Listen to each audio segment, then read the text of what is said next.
ఏపీలో ఎన్డీఏ కూటమిపై ఓ రేంజ్లో నిప్పులు చెరిగారు ఆంధ్ర మేధావుల ఫోరం కన్వీనర్ చలసాని శ్రీనివాస్. బీజేపీని చిత్తుచిత్తుగా ఓడించాలంటూ ఆంధ్ర ప్రజలకు పిలుపునిచ్చారు. ఏపీకి తీవ్ర అన్యాయం చేసిన బీజేపీతో ఎలా పొత్తు పెట్టుకుంటారని టీడీపీ జనసేనని ప్రశ్నించారు. చలసాని కామెంట్స్ కి స్ట్రాంగ్ కౌంటర్ ఇచ్చారు ఏపీ బీజేపీ పాతూరి నాగభూషణం. చలసాని శ్రీనివాస్ పగటి కలలు కంటున్నారని సెటైర్స్ వేశారు. అసలు చలసాని ఏమన్నారు, పాతూరి ఏమన్నారో ఒకసారి చూద్దాం.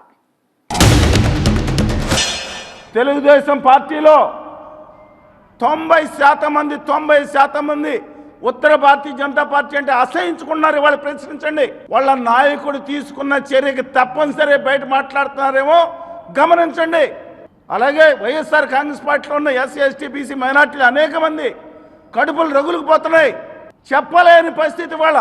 0.5% ఓట్లు కూడా రావండి. ఇప్పుడు ఎన్నికలు పెట్టి ఉత్తర భారతీయ జనతా పార్టీ ఆడ పక్కన 46% వచ్చిన గ్రూప్ వెళ్ళి చేరటం ఏంటండి? ఈ ఉత్తర భారతీయ జనతా పార్టీని గుమా వ్యాపారిని ఓడించాల్సిందే. మన రాష్ట్ర హక్కుల కోసం పోరాడాల్సిందే. ఈ మోడీ గారు అంటుకో మాయలో దయచేసి పడొద్దు, ప్రజలను పడేయొద్దు.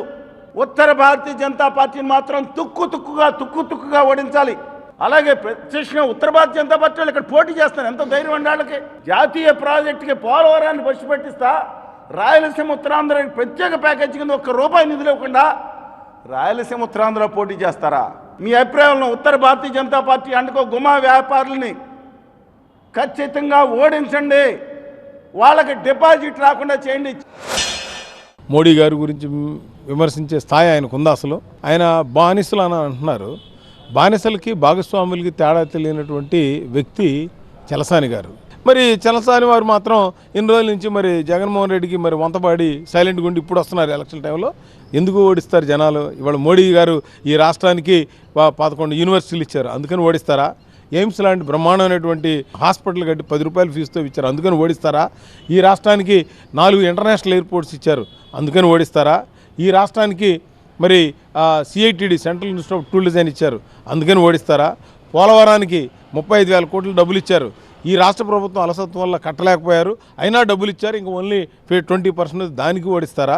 లేదా రాజధానికి ₹2,500 కోట్ల రాజధాని అమరావతి కోసం ఇచ్చారు, జగన్మోహన్ రెడ్డి 3 రాజధానులు అన్నా కూడా మేము ఒకటే రాజధాని అని చెప్పి అమిత్ షా గారు చెప్పడం జరిగింది, అందుకు ఓడిస్తారా? రేపు 3వ సెంటర్లో మరలా మోడీ గారు వస్తున్నారు. రాష్ట్రంలో ఆంధ్రప్రదేశ్లో ఎన్డీఏ కూటమి 160 సీట్లు పైన వస్తాయి. కేంద్రంలో కూడా ఎన్డీఏకి 400 సీట్లు వస్తాయి. ఇది తథ్యం. ఆయన కళల్లో రాత్రిపూట కళల్లో మాట్లాడుతున్నారు, కళల్లో విహరిస్తూ ఉన్నారు. ఆయన కళలు జరగవు.